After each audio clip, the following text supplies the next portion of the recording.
जय हिंद दोस्तों। ये क्या हो रहा है दोस्तों?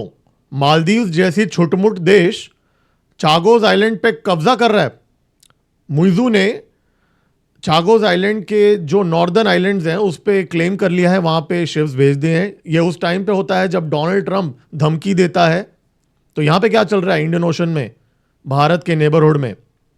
आज इंडियन कोस्ट गार्ड ने 3 ईरान के ऑयल टैंकर को रोक लिया और सीज कर लिया। तो तुरंत अब मीडिया में बातें उठ रही हैं कि भाई क्या भारत अब यूनाइटेड स्टेट्स के कहने पे ईरान को अब परेशान कर रहा है, ऐसे एक नैरेटिव फैल रहा है इस समय। उस पर भी हम आज चर्चा करेंगे। भारत जो है वो फंडिंग कर रहा है, पाकिस्तान के अंदर बॉम्ब ब्लास्ट करा रहा है, ऐसा पाकिस्तान ने आज ओपनली प्रेस कॉन्फ्रेंस में बोल दिया है कि इस्लामाबाद के ब्लास्ट में भारत का हाथ था। ये ऑफिशियल पोजीशन है पाकिस्तान गवर्नमेंट का। आज चाइना के जी जिनपिंग इतने हड़बड़ा चुके हैं कि अचानक से अब एक ही दिन पुतिन से भी बात करता है जी जिनपिंग और डोनाल्ड ट्रंप से भी। तो ऐसा क्या हो गया इमरजेंसी बेसिस पे? क्या ईरान के ऊपर हमला होने वाला है? उसके लिए जी जिनपिंग ये सेटिंग करवा रहा है। अब यूनाइटेड स्टेट्स, रशिया और ये 3 देश क्या बात कर रहे हैं? आज ही के दिन ये तीनों कॉल्स हुए। भारत चेनाब नदी के ऊपर सबसे बड़ा हाइड्रो इलेक्ट्रिक प्रोजेक्ट बना रहा है, डैम बना रहा है, पाकिस्तान के धमकी देने के बाद आज ये अनाउंसमेंट हुआ है। अब ऐसे रिपोर्ट्स आ रहे हैं कि कुछ भारत के रिफाइनर्स ने रशिया से तेल खरीदना कम कर दिया है या बंद कर दिया है। जी हां, आज ऐसे रिपोर्ट्स सामने आए हैं। और ऐसा भी एक रिपोर्ट आया कि रशिया ने अब चाइना को जो तेल रशिया बेच रहा है उसका भाव कम कर दिया है रशिया ने। तो क्या यहाँ पे रीअलाइनमेंट चल रहा है? आज ही के दिन जी जिनपिंग ने बाय द वे फोन पे बात किया पुतिन और ट्रंप के साथ। इतना ही नहीं, ईरान ने आज डिक्लेयर कर दिया है कि वो यूरेनियम एनरिचमेंट बंद नहीं करेगा। तो मतलब यहाँ पे वॉर कंफर्म्ड है, या तो वॉर कंफर्म्ड है या डोनाल्ड ट्रंप पीछे हट जाएगा। क्योंकि अगर पब्लिकली जो ईरान बोल रहा है, चलो इस पे भी हम बात करते हैं आगे। भारत के पास आज वो क्षमता आ चुकी है कि वो चाइना के सैटेलाइट्स का फोटो खींच सकता है ऑर्बिट में। जी हां, देखिए ये वैसे हमारे पास थी आईएसआरओ के पास, लेकिन आज ऐसा नया क्या हो गया यहाँ पे? भारत के लिए एडवांटेज क्या है? मोदी जी की ट्रिप मलेशिया के अंदर यहाँ पे कुछ बड़े चीजें हुए हैं, उस पर भी हम आज चर्चा करते हैं। इसके अलावा और बहुत सारे अपडेट्स हैं पाकिस्तान, बांग्लादेश से भी कुछ हैं। आपके सपोर्ट से ही चैनल चलता है, इसलिए लाइक जरूर कीजिए। ये सारे खबरें जो इकट्ठा करता हूं मैं, इसमें बहुत टाइम लग जाता है, इसलिए इस वीडियो को लाइक कीजिए, मेरे चैनल को सब्सक्राइब। मेरा नाम है गिरीश और आप देख रहे हैं जियो पॉलिटिक्स। चलिए स्टार्ट करते हैं।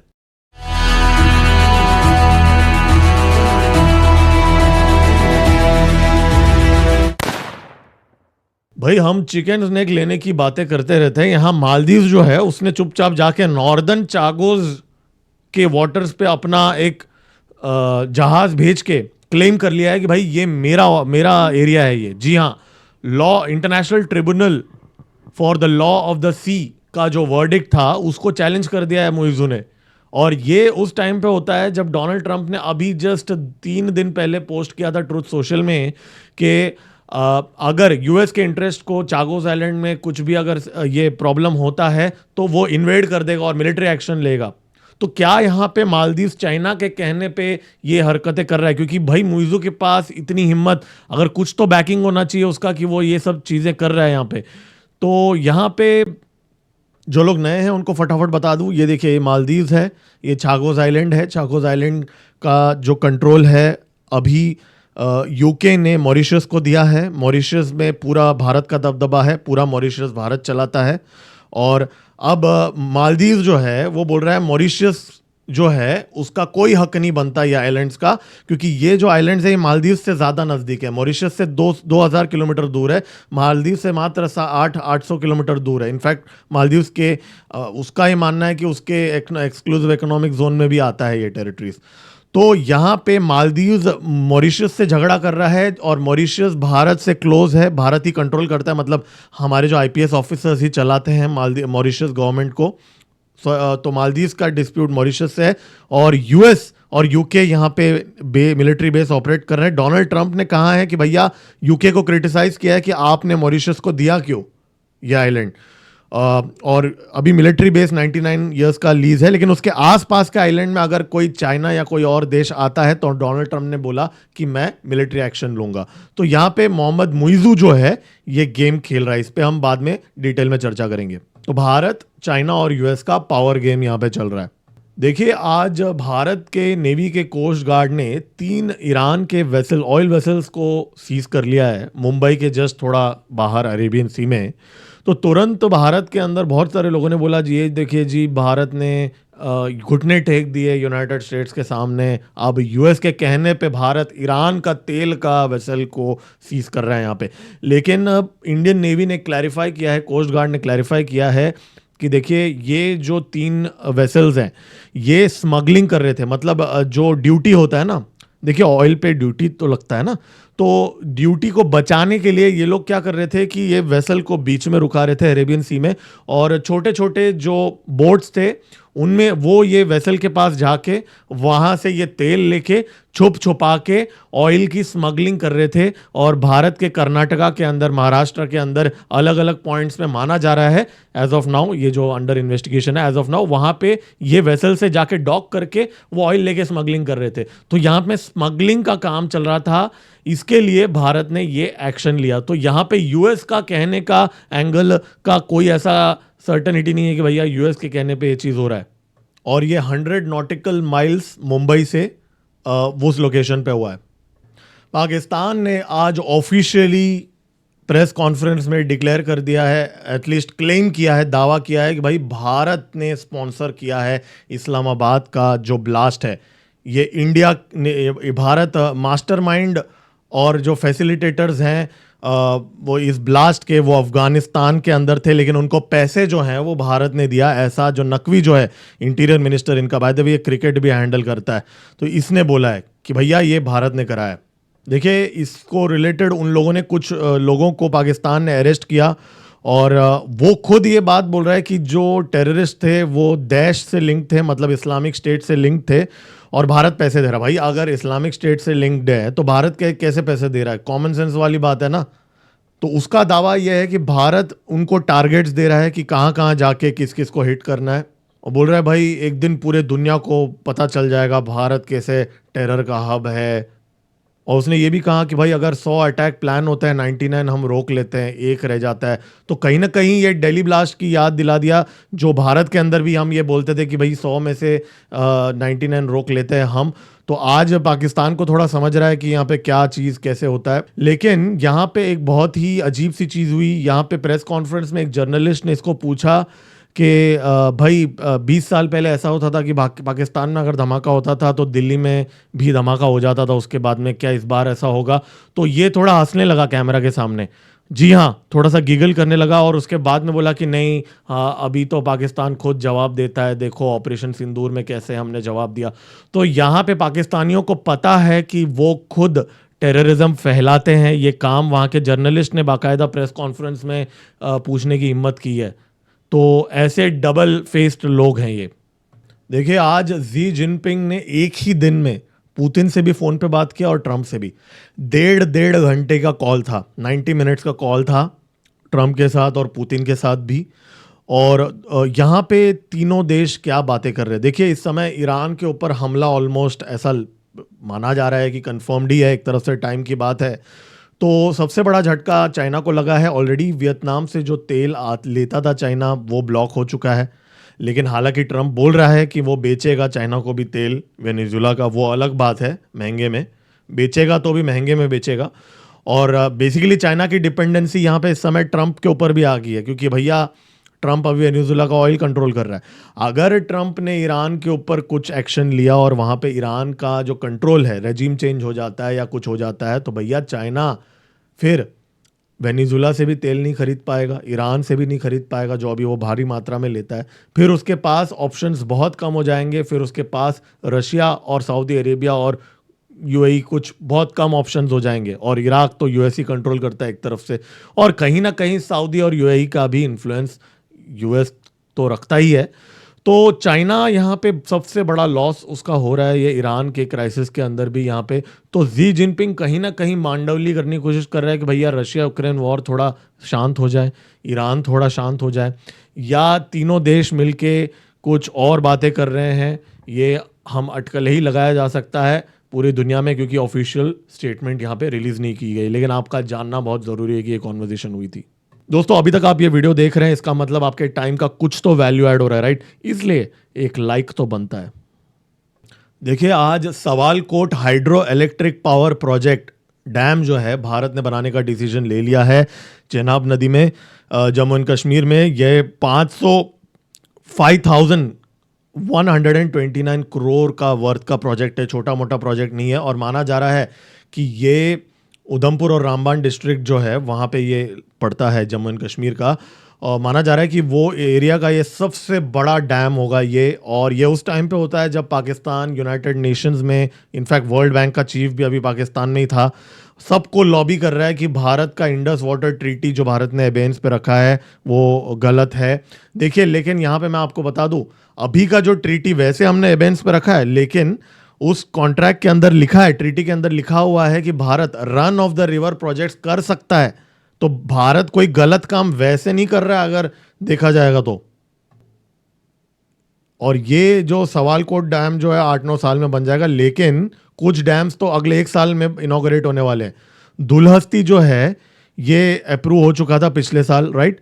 पकल डैम जो है ये इसका डेडलाइन इस साल, जी हाँ, इस साल दिसंबर से पहले नॉन नेगोशिएबल है। पकल डैम, पानी पाकिस्तान का पकल डैम बन रहा है यहाँ पे।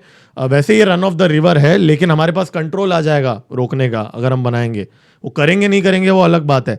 कीरू डैम जो है ये भी इसी साल ये करने वाला है, ठीक है? तो कीरू और पकल डैम यही साल होने वाला है। 1000 मेगावाट का, एक 624 मेगावाट का। रटली जो है ये भी वैसे फास्ट ट्रैक कर रहे हैं, 2 साल के अंदर हो जाएगा रटली। भैया पाकिस्तान की बैंड बजने वाली है इस समय। भारत बहुत ही सीरियस है इस चीज को लेके। देखिए, आज एक रिपोर्ट आई इकोनॉमिक टाइम्स में कि भारत के रिफाइनर्स जो हैं वो रशिया से तेल खरीदना कम कर रहे हैं। जी हाँ, cut back on Russian oil. Indian oil, Bharat petroleum, Reliance industries, ये लोग they are not accepting offers from traders for Russian oil loading in March and April. ऐसा एक ट्रेडर ने इकोनॉमिक टाइम्स को बोला है। ये जो ऑयल है मार्च में ऑलरेडी जो शेड्यूल्ड है वो हम ले रहे हैं, उसमें कोई प्रॉब्लम नहीं है। लेकिन नए जो हैं वो कुछ जो बायर्स हैं उन्होंने कंफर्म किया है कि वो नहीं ले रहे हैं। तो क्या यहाँ पे भारत कट डाउन कर रहा है? क्योंकि एक वेस्टर्न मीडिया आउटलेट भी ये दावा कर रहा है कि रशिया ने चाइना को जो ऑयल रशिया बेच रहा है वो उसका भाव कम कर दिया रशिया ने। जी हाँ, ऐसा दावा किया जा रहा है। यहाँ पे $9 जो है वो डिस्काउंट अचानक दे रहा है इस समय। तो क्या रशिया यहाँ पे देख रहा है कि भारत टेम्पररीली कम कर रहा है या कोई चीज़ हो रहा है? देखिए, एज ऑफ नाउ ये सिर्फ एक रूमर बोलो या एक इंफॉर्मेशन है जो कंफर्म नहीं है। एक्चुअल नंबर्स हमें जब मिलेगा तब हमें मालूम पड़ेगा। लेकिन मार्च के ऑर्डर्स तो प्लेस्ड है, मतलब अगले महीने तक तो हम ले रहे हैं। अप्रैल का अभी पता नहीं। देखिए, आज ईरान ने ऑफिशियली बोल दिया है कि यूरेनियम एनरिचमेंट वो बंद नहीं करने वाला है। इनफैक्ट ईरान के फॉरेन मिनिस्टर ने ये भी बोला कि अगर हमारे ऊपर वॉर भी अगर इम्पोज हो जाएगा तो भी हम लोग ये रिफ्यूज़ करते हैं, कोई भी हमें डिक्टेट नहीं कर सकता है। देखिए, अगर बिहाइंड द सीन कोई सेटिंग हो जाए पता नहीं, लेकिन इस समय ऐसा लग तो नहीं रहा है, क्योंकि ईरान नहीं मानने वाला। उसको पता है कि जिस दिन वो मान लेगा एनरिचमेंट बंद करने के लिए, उस दिन उसके साथ कुछ भी हो सकता है। और आजकल वैसे भी दुनिया के अंदर जंगल राज ही चल रहा है। और इस समय नेतन्याहू वॉशिंगटन डीसी जा रहा है, वहाँ पे मीटिंग्स हो रहे हैं। मैं आपको याद दिला दूँ, पिछले बार जब हमला हुआ था उस टाइम पे भी ट्रंप और नेतन्याहू की मीटिंग हुई थी। अब वॉशिंगटन के अंदर जाके पप्पियाँ जप्पियाँ कैसे देना ईरान को, वो तो डिस्कस नहीं करेंगे ना वो लोग। ऑब्वियसली कॉन्फ्लिक्ट की बातें करेंगे वहाँ पे। तो डेफिनेटली यहाँ पे एस्केलेशन, ये बात मैं रोज़ रोज़ बोल रहा हूँ, मैं रिपीट नहीं करूँगा। तो things are not looking good.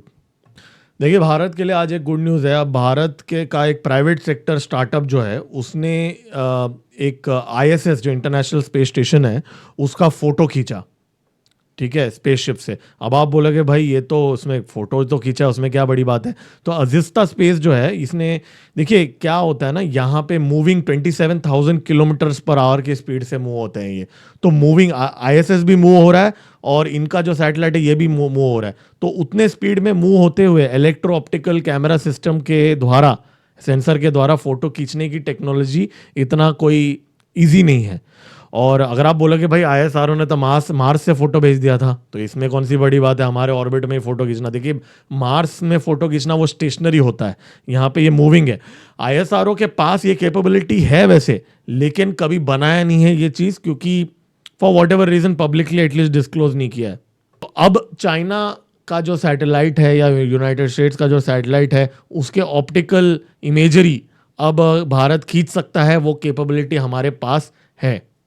देखिए मोदी जी मलेशिया में अब वहाँ पे 16 आउटकम्स उन्होंने रिवील किया है, लेकिन जो मेन मैं बता दूंगा यार, बहुत लंबा लिस्ट है। देखिए सबसे बड़ा अकॉर्डिंग टू मी ये है कि यूपीआई जो है इंट्रोड्यूस किया गया है। तो अब यूपीआई जो है वो मलेशिया के साथ, मलेशिया का जो पेनेट है, हमारा जो एनपीसीआई इंटरनेशनल पेमेंट्स लिमिटेड जो है उसने एग्रीमेंट किया है पेनेट के साथ। मतलब अब भारत के जो टूरिस्ट मलेशिया जाएंगे वो यूपीआई से पैसे दे पाएंगे। तो ये बहुत बड़ा गेम चेंजर है। भारत से बहुत सारे लोग मलेशिया में भारत आते जाते रहते हैं। देखिए इसके अलावा बहुत सारे एमओयूज साइन किए। देखिए I am not a big fan of MoUs. MoUs agreements नहीं होते, वो सिर्फ एक इंटेंट होता है, राइट। मैं भी आपके साथ कुछ भी, कोई भी किसी के साथ एमओयू साइन कर सकता है, उसकी कोई लीगल बाइंडिंग नहीं होती। तो I am not a big fan of MoUs. लेकिन यहाँ पे एमओयूज वही हमेशा वाले, टेररिज्म, सेमीकंडक्टर, सोशल सिक्योरिटी सब में किया। लेकिन ये यूपीआई वाला जो है that was one of a impactful चीज़। और हाँ, टेररिज्म पे लेके भी मोदी जी और उन्होंने दोनों ने बोला कि भाई there should not be double standards वगैरह, पाकिस्तान को लेके थोड़ा बहुत डिप्लोमेटिक। देखिए आज रशिया ने अरेस्ट कर लिया है, रशिया के एक बहुत ही सीनियर जनरल को उड़ा दिया था, राइट। अब उसको दुबई में अरेस्ट किया गया है। एक सस्पेक्ट ने यूएई के पुलिस ने अरेस्ट किया और रशियन ऑफिशियल्स को एफएसबी जो है उनको हैंड ओवर किया यहाँ पे।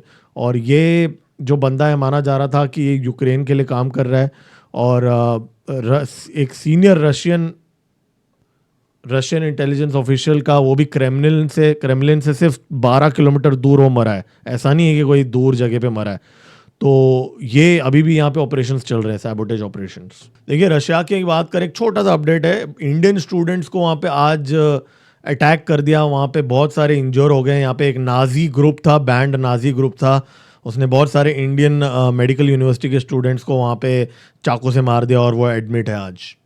बलोच लिबरेशन आर्मी ने आज ऑफिशियली ऑपरेशन हियरऑफ 2 को एंड कर दिया है। जी हाँ, ऐसा अनाउंस कर दिया है। लेकिन एक बहुत ही इंटरेस्टिंग चीज़ सामने आई है। बीएलए का मानना है कि 362 पाकिस्तानी सिक्योरिटी फोर्सेस मारे गए हैं, और ये नंबर पाकिस्तान ने जो बोला है उससे तो मतलब बहुत ज़्यादा गुना ज़्यादा है। और बीएलए ने कहा कि भाई हमने इस बार डेमोन्स्ट्रेट किया है कि अगर हमें कब्जा करना है हम कब्जा कर सकते हैं। देखिए बीएलए कब्जा ज़रूर कर सकता है, लेकिन उनका होल्डिंग कैपेसिटी जो है इस बार उस लेवल का नहीं है, तो इसीलिए वो अभी पीछे हट रहे हैं। लेकिन उन्होंने बोला कि भाई हम कभी भी वापस ये चालू कर सकते हैं यहाँ पे।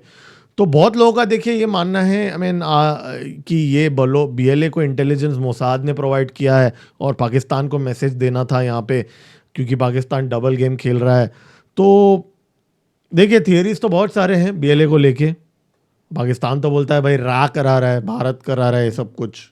देखिए एक छोटा सा अपडेट है। आज असम के चीफ मिनिस्टर हेमंत शर्मा जी ने आज एक आरोप लगाया है गौरव गोगोई के ऊपर, कांग्रेस का के जो एमपी है, कि भाई उनकी जो वाइफ हैं एलिजाबेथ कोलबर्न, वो ब्रिटिश सिटीजन है और उनके रिश्ते पाकिस्तान के आईएसआई के साथ हैं, क्योंकि उन्होंने इस्लामाबाद में काम किया है। प्लानिंग कमीशन ऑफ पाकिस्तान का तौकीर शेख जो आईएसआई से मिला हुआ है, और उन्होंने मनी ट्रेल भी यहाँ पे कुछ चीज़ें प्रेजेंटेशन में खुलासा किया है। 91 लाख रुपीस पैसे मिले। तो पूरा उनका ये दावा है कि भाई जॉर्ज सोरोस और यूएस सेनेटर टॉम उदाल ने यहाँ पे पैसे ट्रांसफ़र किए हैं, और बहुत सारे शेडी ट्रिप्स उन्होंने किया है। तो अब जो असम की चीफ मिनिस्टर है उनका सेंट्रल गवर्नमेंट को ये रिक्वेस्ट है कि सेंट्रल एजेंसी को इन्वेस्टिगेट करना चाहिए। तो आज ये भी चीज़ हुआ है। जैसे ही अजीत डोवल जी की मीटिंग्स होती हैं सऊदी अरेबिया के अंदर, पाकिस्तान वाले पैनिक हो जाते हैं। आज यूनाइटेड नेशंस में पाकिस्तान का एम्बेसडर बोलता है भाई सऊदी अरेबिया और पाकिस्तान का तो ब्रदरली रिलेशन है, स्ट्रेटेजिक अलाइनमेंट है। वैसे मैं कभी इसके बारे में वीडियो बनाऊंगा। इनफैक्ट आज एक गेस्ट के साथ मैं बात कर रहा था, उसमें हम लोग जस्ट डिस्कस कर रहे थे कि सऊदी अरेबिया और पाकिस्तान के बीच में वैसे न्यूक्लियर वेपन्स शेयर करने का भी रिपोर्ट नेटो ने 2013 में निकाला था वैसे, तो उस पर किसी दिन बात करूंगा डिटेल में। बाय द वे मैं एक्स पे देख रहा हूँ पोस्ट, जो भी प्रो इजरायली हैंडल्स हैं वो लोग आज जो ये जो 3 ईरानी टैंकर्स को सीज किया है उसको ऐसा दिखा रहे हैं कि भाई भारत वेस्ट के साथ अभी आ चुका है, ऐसा स्पिन कर रहे हैं। देखिए यहाँ पे ना कुछ भी हो रहा है ना, सब चीज सारे लोग ना मीडिया के अंदर अपना नैरेटिव डाल रहे हैं यहाँ पे, लेकिन यहाँ पे मेरा कंसर्न ये है कि भारत का नैरेटिव किधर है। मैं भारत का नैरेटिव नहीं देख रहा हूँ। यहाँ पे यूएस अपना नैरेटिव डाल रहा है, वो वहाँ पे एग्जीक्यूटिव ऑर्डर में लिख रहा है कि वो मॉनिटर करेगा। इजराइल के सोशल मीडिया हैंडल्स बोल रहे हैं भारत वेस्ट के साथ जुड़ गया अभी ईरानियन ऑयल को लेके, लेकिन भारत का नैरेटिव क्या है वो यहाँ पे ना इधर के हैं ना उधर के टाइप का नैरेटिव है। देखिए वीडियो के रिकॉर्डिंग के टाइम पे एक ब्रेकिंग न्यूज़ आई है। अजीत डोवल जी जो कनाडा में है, मैंने आपको बताया था, वहाँ पे आज वो मिले कनाडा के एनएसए के साथ, नथैली डोरिन के साथ, और एक उन्होंने स्टेटमेंट रिलीज़ किया कि भाई भारत और कनाडा अब एक security and law enforcement liaisoning officers को डिप्लॉय करेंगे। दोनों एजेंसीज ये करेंगे ताकि सिक्योरिटी और लॉ एनफोर्समेंट के लिए डायरेक्ट कोऑर्डिनेशन हो, स्मूथली कोऑर्डिनेशन हो। तो मैंने जैसा आपको बताया था कुछ दिन पहले, अजीत डोवल जी इस समय कनाडा के अंदर खालिस्तानी जो हैं उनके लिए नेगोशिएशंस कर रहे हैं। देखिए मैं ये तो दावा नहीं कर रहा हूँ कि पूरा खालिस्तानी लीडर्स वहाँ से यहाँ इमीडिएटली डिपोर्ट कर देगा, ऐसा नहीं होने वाला रातों रात, राइट। 5 आइज का प्रोजेक्ट है, CIA का प्रोजेक्ट है, लेकिन स्टेप बाय स्टेप थोड़ा थोड़ा करके डेफिनेटली यहाँ पे कुछ लो हैंगिंग फ्रूट्स भारत को दे दिए जाएंगे, क्योंकि कनाडा का इस समय भारत से एक क्रिमिनल का रिक्वेस्ट कर रहा है। चंडीगढ़ के आउटस्कर्ट्स में माना जाता है वो क्रिमिनल है, मैंने आपको बताया भी था, एक डेडिकेटेड वीडियो बनाया था। उसके एक्सचेंज में माना जा रहा है कि कुछ खालिस्तानियों का नेगोशिएशन चल रहा है, भेड़ बकरियों की तरह उनके रेट नेगोशिएट किया जा रहा है कि भाई हम कनाडा के एक क्रिमिनल को जब हम डिपोर्ट करेंगे तो वो हमें रिटर्न में कितने खालिस्तानी देंगे। तो ये यहाँ पे चीज़ें चल रही हैं अजीत डोवल जी की कनाडा में। इसके ऊपर कल मैं वापस इसको ट्रैक करूँगा, ये जस्ट ब्रेकिंग अपडेट है ये वीडियो के रिकॉर्डिंग के टाइम पे, इसलिए मैंने सोचा आपको अपडेट दे दूँ। भाई आज माना जा रहा है कि कियर स्टारमर रिज़ाइन कर सकता है और शबाना महमूद जो हैं वो ब्रिटेन की फर्स्ट मुस्लिम प्राइम मिनिस्टर बन सकती हैं। There is a very high likelihood. चलो जी, पाकिस्तान का कॉमेडी टाइम है वैसे, लेकिन इनका सीरियस क्लिप ही दिखा देता हूँ, वही कॉमेडी है। अभी जो ओसेंट टीवी जो हमारे ओसेंट काफ़ी इनका अच्छा चैनल है, एग्रीगेट करते हैं वीडियोस, तो इन्होंने एक पोस्ट किया है, 1 मिनट का वीडियो है, साथ में सुनते हैं। भारत को अभी शहबाज शरीफ जो उनका नकवी है और PTI वाले सबको ब्लेम किया जा रहा है, अलग अलग जगहों लोगों को यहाँ पे ब्लेम किया जा रहा है।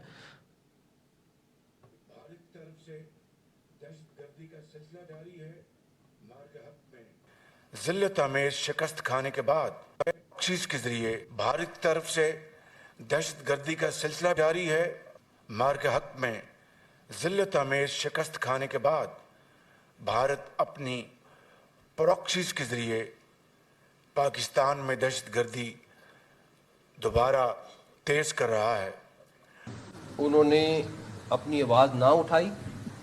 हम तो नुकसान और अपना हर चीज़ देख के कर रहे हैं, हमने अपने मुल्क के लिए करना है, लेकिन ये टेररिस्ट बॉडीज़ जो हैं ये इस टाइम पे बैठ के कोलैबोरेट भी कर रही हैं, मिल के ऑपरेशन भी कर रही हैं अफगानिस्तान से।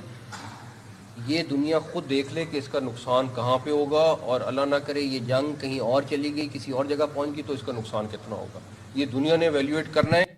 अब ये जो दहशतगर्दी वापस आई है इसके पीछे PTI है, ठीक है जी। हाँ? इसके पीछे PTI है। किसके वहां पर काम कर रहा है, किसको नहीं पता कि वो बैरूनी एजेंट है, किसको नहीं पता वो इंडिया का एजेंट है। किसको नहीं पता वो इसराइल का एजेंट है? वाजे कर देना चाहते हैं। आका मुर्सी सरकार ने पूरी जिंदगी फरमाया। चीज तो बेसिकली शाहबाज शरीफ बोल रहे हैं इंडिया ने कराया, मोहसिन नकवी बोल रहा है अफगानिस्तान ने किया लेकिन इंडिया ने स्पॉन्सर किया। जो उनका आई थिंक जो इंफॉर्मेशन मिनिस्टर सो कॉल्ड जो है वो बोलता है पीटीआई ने कराया। और जो वो मस्जिद है, जो शिया का मस्जिद का जो बंदा है लीडर, वो बोल रहा है इजराइल ने कराया है आसिम मुनीर के द्वारा। तो भैया पाकिस्तान जो है पूरा मतलब पागल लोग हैं यार ये लोग। एक वीडियो आज वायरल हो रहा है पाकिस्तान न्यूज़ का, आप जस्ट देख लीजिए, 17 सेकंड का है। बसंत को कैसे एंजॉय करें?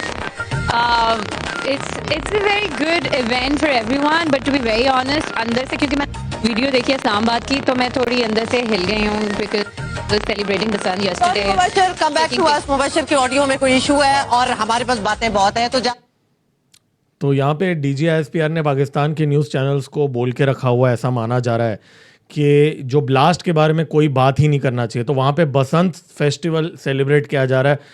अब क्या बोले, बसंत फेस्टिवल वो हम मकर संक्रांति को सेलिब्रेट करें। खैर उन्होंने अब यहाँ पे आज मीडिया को स्ट्रिक्ट गाइडलाइन दिया। जैसे ही वो लड़की बोली कि भाई मेरे को दुख हो रहा है, वो मस्जिद में ब्लास्ट हो गया, तो वहाँ की मीडिया ने तुरंत उसको कट करने के लिए बोल दिया। मतलब इतने हिपोक्राइट लोग हैं ये लोग, मतलब इतने, मतलब मैं क्या कुछ बोलना नहीं चाहता हूँ, इतने बेशरम लोग हैं।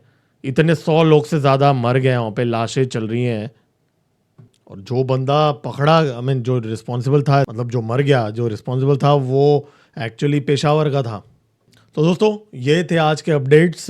बहुत एफर्ट लगता है इतना सारा खबरें इकट्ठा करना, आपके लिए लेके आना। इसलिए अगर आप इस वीडियो को लाइक कर लेंगे और लाइक का बटन दबा देंगे और मेरे चैनल को सब्सक्राइब कर लेंगे तो मैं मोटिवेट हो जाऊंगा और ये प्रोग्राम को और इम्प्रूव करते रहूँगा। दोस्तों मिलते हैं अगले वीडियो में। मेरा नाम है गिरीश और आप देख रहे हैं एम जियो पॉलिटिक्स।